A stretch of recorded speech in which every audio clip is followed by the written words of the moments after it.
The rain poured over the city like a storm that refused to end, washing the streets clean but leaving hearts heavy. Inside St. Mary's Hospital, the sterile smell of antiseptic mixed with the soft cries of newborns. And in room 308, a woman sat alone, trembling, exhausted, and in pain. Her name was Aisha, 7 months pregnant, eyes swollen from tears that refused to stop. Her world had just shattered.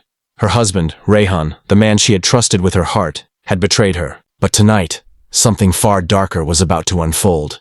CTA 1, right after the hook. Before we continue this emotional journey, don't forget to hit that like button, share your thoughts in the comments, and subscribe to Kindness Universe, where every story reminds us that no matter how cruel the world seems, kindness always finds its way back.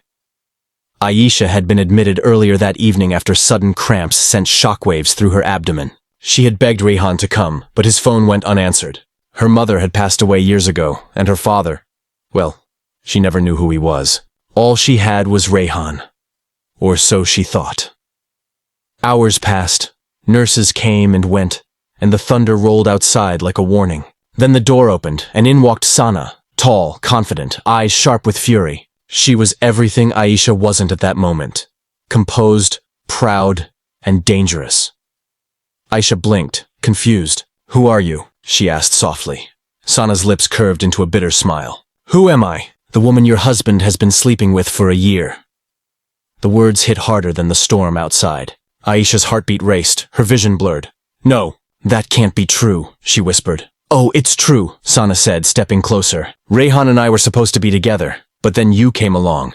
His poor, helpless little wife. And now you think this baby will keep him? Think again." Aisha's hand instinctively went to her stomach. "Please," she pleaded. "This isn't the place." But Sana's anger had no brakes. In a moment of blind rage, she lunged forward, shoving Aisha back against the hospital bed. Aisha screamed in pain as she fell, clutching her belly. Nurses rushed in, chaos erupted, and Sana was dragged out, shouting, "You'll pay for stealing him!" Aisha's vision darkened. The last thing she saw before fainting was the flash of a nurse's badge and the blur of white coats rushing to save her baby.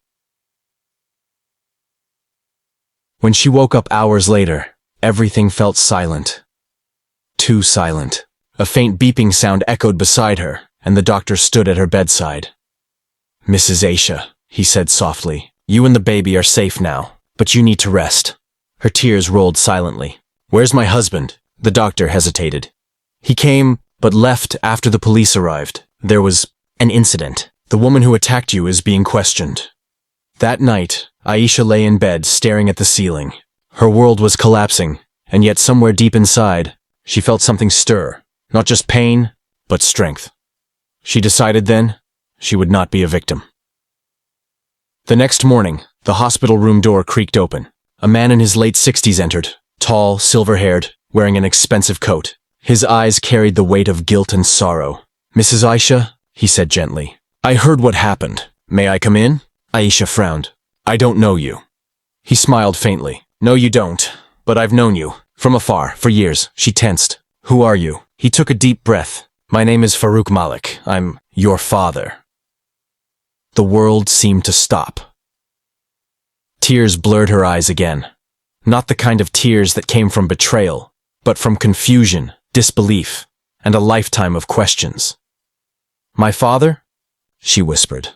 "My mother told me you were dead." He lowered his gaze. "I was dead to her. I made mistakes I can never undo. I was young, foolish, and weak. Your mother left before I could make things right. I searched for her for years, and when I finally found her name in an old record, she was gone. But you were still here. I've watched from a distance, afraid you'd hate me." Aisha couldn't speak. "And when I heard about what happened to you last night," Farooq continued, voice cracking, "I knew I couldn't stay away any longer. No father should let his daughter suffer alone." For the first time in years, Aisha didn't feel alone. Days passed. Farooq stayed by her side through her recovery. He was gentle, protective, and deeply regretful. A man haunted by the ghosts of his choices. Rehan never came back, and Sana was charged with assault. But that wasn't what broke Aisha's heart the most. It was realizing that the love she had given so purely had been wasted on someone who never valued it. Farooq encouraged her to start anew. "Life doesn't end with betrayal, Aisha. It begins when you decide to stand again." Slowly, She began rebuilding her strength. She moved to a quieter part of the city, where no one knew her as the wife who was attacked. She opened a small nursery, selling plants and flowers. The same hands that once trembled in fear now nurtured life, her own and her child's. Her son, Ibrahim, was born healthy and full of life. His laughter filled the home with light. Every time she looked at him, she saw hope.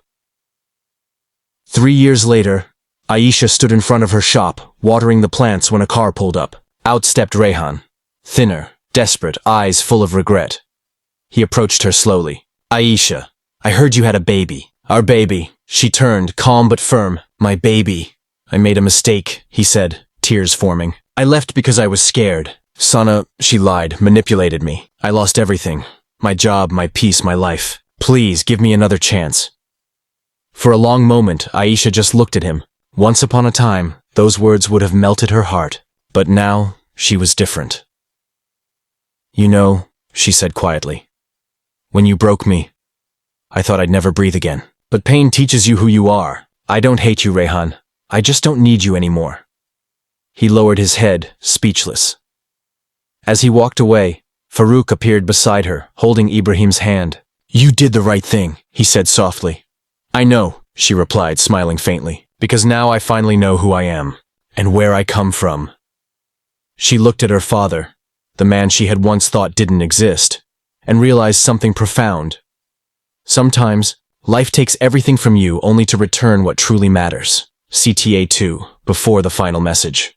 Before we close this chapter, if this story touched your heart, please like, share, and subscribe to Kindness Universe. Your support helps us continue sharing stories that remind us, every storm ends, and kindness always returns. Aisha watched the sunset from her garden, holding her son in her arms. The golden light reflected in her eyes, not of pain but peace. Life had come full circle, from betrayal to forgiveness, from loneliness to love. And somewhere in that quiet evening breeze, she whispered to her son, "Never let anger define you, my love. The world may hurt you, but always choose kindness. That's what saves us. Because in the end, love doesn't come from perfection. It comes from forgiveness, courage, and the will to begin again."